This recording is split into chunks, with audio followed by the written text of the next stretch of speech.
Where we are now, we're going to double, we're going to double again, we're going to double again, we're going to double again. Bitcoin's going to continue to progress to $1 million a coin, $2 million a coin, $5 million a coin, $10 million a coin.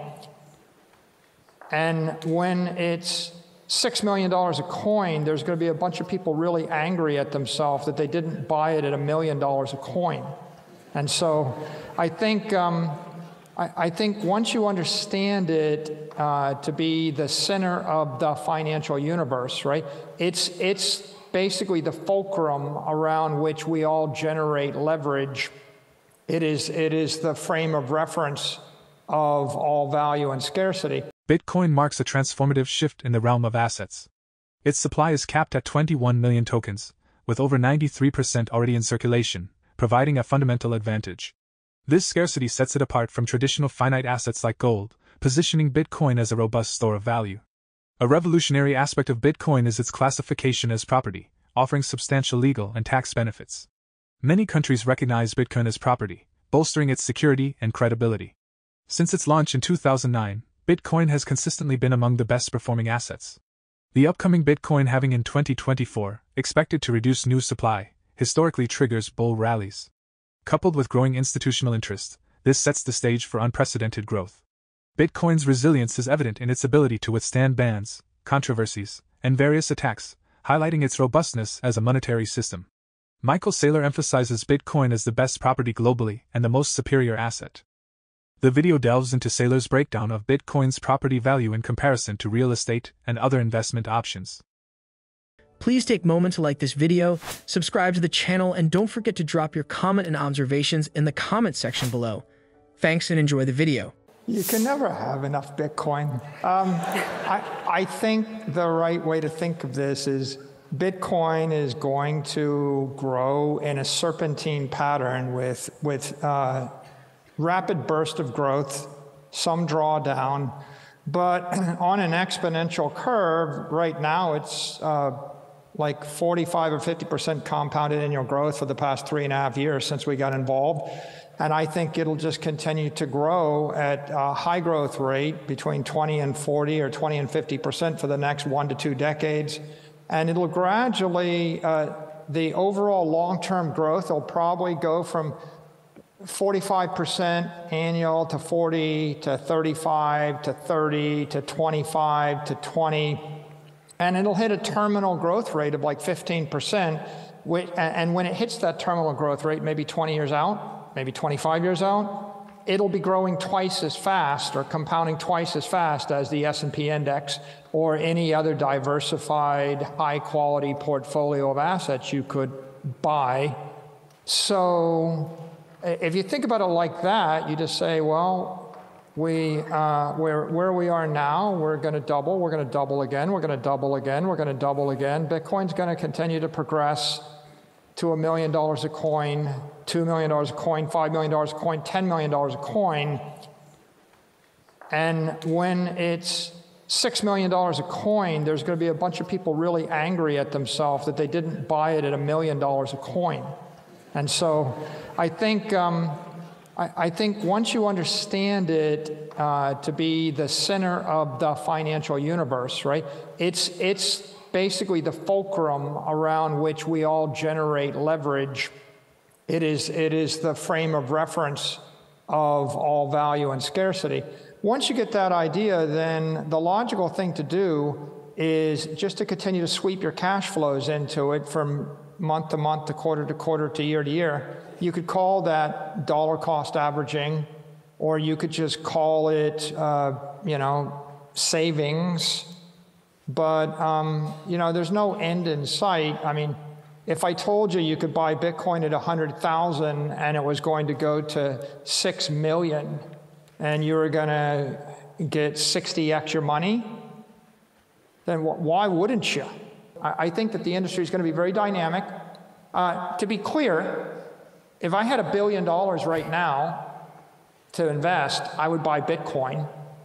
I wouldn't buy anything else. I wouldn't buy a building. I wouldn't buy an altcoin. I wouldn't buy a power company. I wouldn't buy land. I wouldn't buy Real estate, I wouldn't buy a sports team, I wouldn't buy a Picasso painting. There's nothing on earth that I would buy other than Bitcoin if I had that money. I think everything else is risky. I don't say you can't make money in those other businesses. You can. Bernard Arnault makes money in a lot of businesses I don't understand. And so I respect them all. It's just I don't advocate or endorse any of them. I think that if you're the best in the world at something, you know it. You don't need me to tell you. And if you're the best in the world at something, you should go do that thing. You'll probably make money in it. What I believe is if you're not the best in the world at something, and you simply want to make an investment and forget about it for 100 years, you buy Bitcoin and just be very careful about, you know, how you maintain the keys or how you custody it so you don't lose the keys and the like. And then the market will do the rest of the work for you. Santander Private Banking International, a division of the Spanish financial services giant Banco Santander, is now offering high-net-worth clients with Swiss accounts the opportunity to trade and invest in major cryptocurrencies such as Bitcoin and Ether. This information comes from an internal announcement obtained by CoinDesk.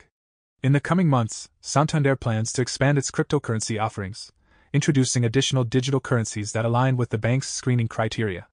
The service is available exclusively upon client request to relationship managers, and the assets are securely held in a regulated custody model. Notably, Santander is taking a bold step into the cryptocurrency arena, a departure from the approach of many major banks that typically steer clear of open-access blockchains and the associated cryptocurrencies. You know, when you think about investments that you're going to hold a long period of time, the two that stick out are, should I buy a diversified portfolio of companies like the S&P index, or should I buy a bunch of real estate? And if you buy real estate, like real estate in Miami Beach went from $10,000 an acre to $10 million an acre in less than 100 years. So that works out to be a 7 to 8% growth rate per year, every year for 100 years.